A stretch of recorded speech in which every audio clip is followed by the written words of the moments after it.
250. Alexa, pause. Okay, can we please talk about how Drake in this very song with SZA after eating? I was gonna say something. Y'all niggas be like, pause. I don't give a fuck. Eating his ass out. Eating his ass out.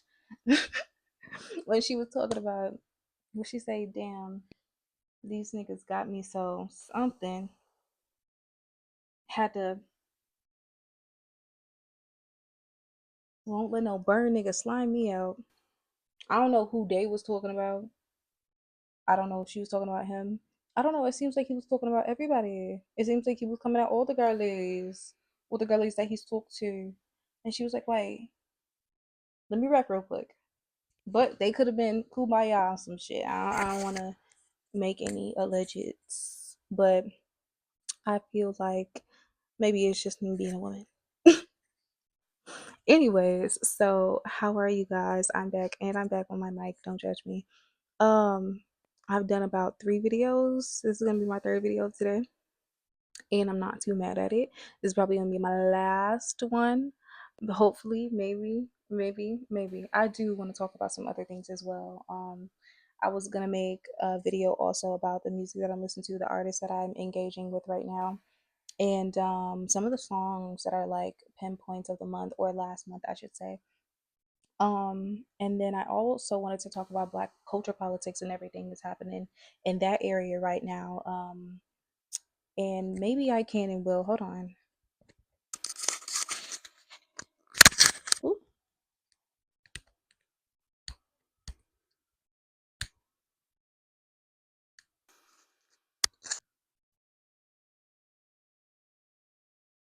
I don't need you coming on right now. Okay, hopefully that's okay. Sister's over here doing things on her own. But anyways, so we were talking about the politics, and I was just doing the comparison between Handmaiden Tales and the Afghanistan women right now, and all the laws that have been pushed on them for years, that are now being going to a more serious, more than it was. I don't know how to talk about that whole situation because I will never be able to understand what it feels like to be silenced as a woman in America. And that's the privilege that I have. And with using that privilege, I feel like, um, America has a way of glorifying things that other people in other countries do not. And they have a way with using propaganda and using religion against women, because religion has never been for women. It's only ever been made, in my opinion, to go against women, to make women question themselves and question their abilities, to question their intentions, which women are very intentional, and or feminine energies in general. I speak in energy terms, so I could be talking about a man, but I'm talking about the feminine energy of that man, or I could be talking about a woman, talking about the masculine energy of that woman. Um, does not mean the body that you hold creates your whole energy. But this is disturbing.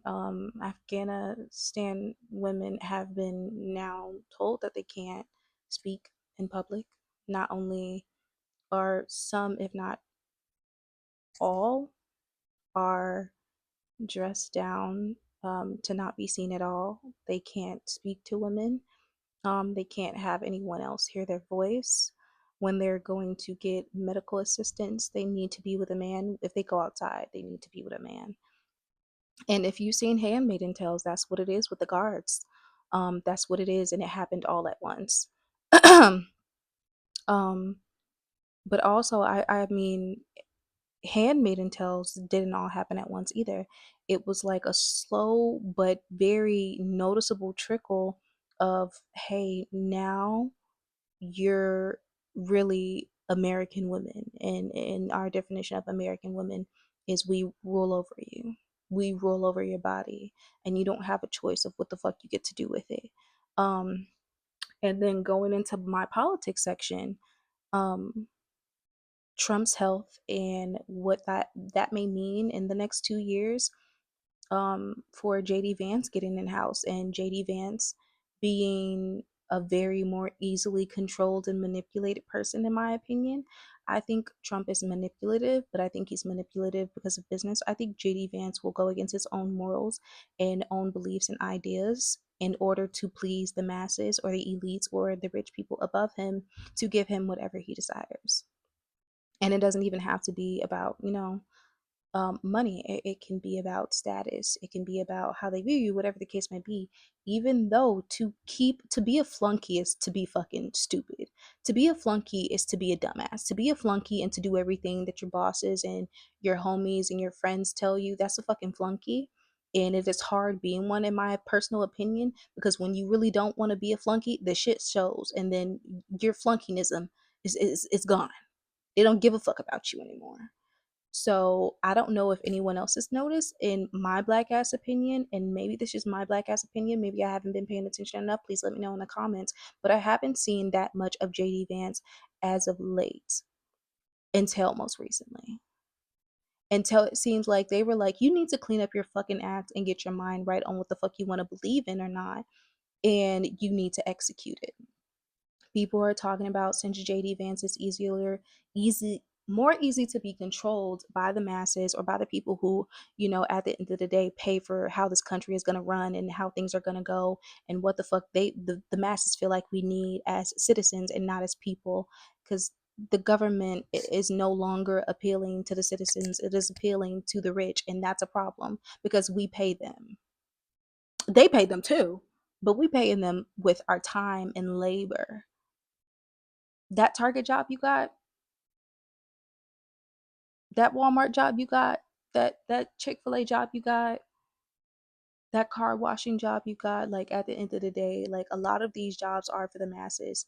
Um and that's my problem. I won't work for some of these big companies, and it's tearing my ass up to be like that, to be like, I'm done with big companies. I'm done with companies who put their money into certain things that I don't necessarily stand in or represent for. I don't like these companies because deep down inside these fucking walls, if the walls could fucking talk, the walls would say y'all was fucking racist. Am I speaking about a certain job? Maybe I am. But if they see me, they know. Come on now. Federal jobs are terrible. I can't imagine working in the government either. Not in this time and moment when I feel like my brain is goddamn a radical on its own. If my brain could be able to have a body and arms and legs, it would be buff as shit because it's tired. It's tired of all your bullshit. It's ready to get in motion. um but yeah, JD Vance was speaking about, he's very anti-abortion, and he has this whole pipeline of, oh, I came up off little to very no money. No, you've been funded by white people. All this shit is about connections. When you come straight out of college, as long as you're able to let people into the culture and let people say disrespectful, low-key racist things to you, no matter what of race, color, and sexuality you are, if you're able to lose some of your morals and how you feel about yourself and be humiliated at times and have connections with certain nasty people who say that they also do nasty and or dirty things, and you be okay with that and you take those pensions, what does that say about you? What does that say about you? And the only reason why JD Vance is JD Vance and being in the fucking limelight right now is because he's like what every quote unquote Iowan who wants to be a political rep in the Republican world, because it is a red state, and you being a hillbilly, no shade, and people wanting closeness to the white poors, the poor whites, the poor white people, so they can have some sentiment on their side. And I think it's fucking funny, and it's a part of an illusion to me to frame this man as somebody. Regardless, at the end of the day, all you needed in that moment was to be a white man, go to school, and have connections. It wasn't that hard, babes. It wasn't that hard. I mean, we can also illusions talk about classism.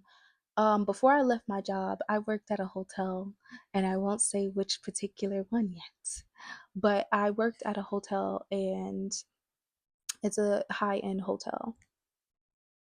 Quotation marks, bitch. As a nigga, if you gave black people as much money as that hotel was getting, bitch, we would make it look 20,000 times better. That shit was trash as fuck to me. No tea, no shade. Um, and people say great things about this hotel too, and it's fucking funny to me because I hate it. Um, I don't hate the whole experience. I was there for 3 years. I was there for a long time. I liked some of the people that I worked with, but I hated how the system was and who was controlling the system and who was being snarky, nasty, and disrespectful to, if you know Iowa, certain cities in here, it's very immigrant filled, and I'm talking too much about it. I can't. Anyways, I had a situation before with a man before I left, and of course, it had to be a black man. But this black man was having a conversation, and he was drunk as fuck. This wasn't his first time coming. He is known to, sometimes pay in cash. Typical things that white people seem to care about because they don't know where black people are getting their money because they think we're just the poorest of the fucking poor. Which I won't deny in some cases, certain cities and stuff like that of the poverty rate and how a cycle is a fucking cycle, especially if you're a nigga. Cycles aren't that easy to get out of. But anyways, he was just drunk and I was being nice at the time. This was my first time seeing him. I like having a little bit of conversation. I do. And that stupidly allowed me to get sunk into a conversation about how classist he was and how, yeah, you can't be with your broke homies because they're gonna keep you broke and da da da da. I get it, in a sense that if niggas don't want you to be rich and they do see you got talent and they don't want you going anywhere, that is a thing, very much so. But he was talking about in the sense that you can't be around broke motherfuckers because you gonna stay broke. You got to be around rich motherfuckers. You got to have rich friends and this and that. And it's just like this classist ass act. And I've always felt this way. I feel like as a child I've always been a radical. I've always had some type of understanding of why the fuck I'm radical. Rich people, not all rich people, but some rich people are diabolical, nasty ass motherfuckers because they have the money and the ability and the connections to get away with a lot of things. And he was just talking about, yeah, and I got so many bands right now, and I got 3 cars. Cars wasn't nice by any means necessary, but he felt so hyped that he was around class, and in a sense, we know in this American world and society, education, intelligence, unfortunately, and money is related to like whiteness. And that's what they made it. That's what they made. Because if you look at a white man in a suit, you automatically think he's making six figures or something. Like, there's this ideology in people's mind that white people are like good. I'm not saying that they're not, but you see what I'm doing here? Of motherfuckers thinking that being close to these things in white people and rich people is like having access to whiteness and white supremacy and wanting to be close to that. And how black people have a problem. Some black motherfuckers, particularly men. I'm not saying that women can't have this either. I mean, I think women enjoy money no matter who it's coming from. But like black men wanting to be close to whiteness and then not knowing that they're classes and they're downing their own people, they're downing themselves because you don't have everything because the system is not working for you how it's working for him. I'm not saying it will never not, but you thinking that you're gonna get that from white people is the fucking problem for me. And it was just a whole thing. I ended up going to valet his car, and he was being weird after that, and it ended up in like kind of like a kind of like a SA situation. Like I was being sexually harassed in that sexually harassed in that moment, and it wasn't comfortable. And he was a grown man, like grown man, and also was talking about his daughter that is also around the same age as me, and was like, I'm not Jeffrey. I'm not no Jeffrey Epstein type of pervert. word for word, word for word, word for word. And I was like so shocked, and it disgusted me, and I cried because I felt not only disrespected, I was disgusted, and I like couldn't do what I wanted to do, which was slap the fuck out of him. And it was very uncomfortable because immediately when I came in, we had our security guard already there. He was just driving by for the night, and I felt so uncomfortable because I didn't even want to say it in front of him because I don't trust him.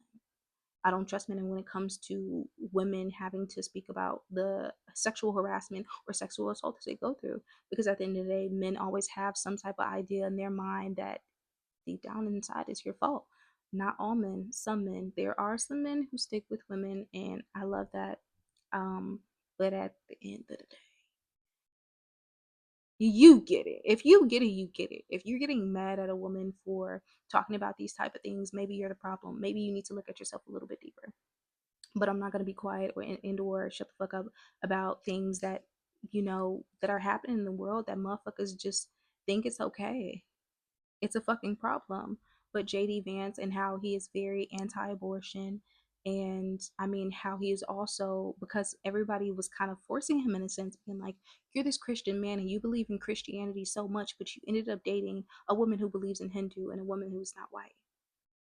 And in that sense, what he's like, I hope she would love to integrate herself into my Christianity.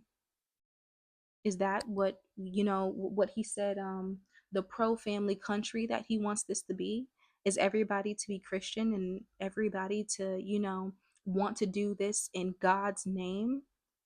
He said, if there's not families here, then what's the point? What's the point? In this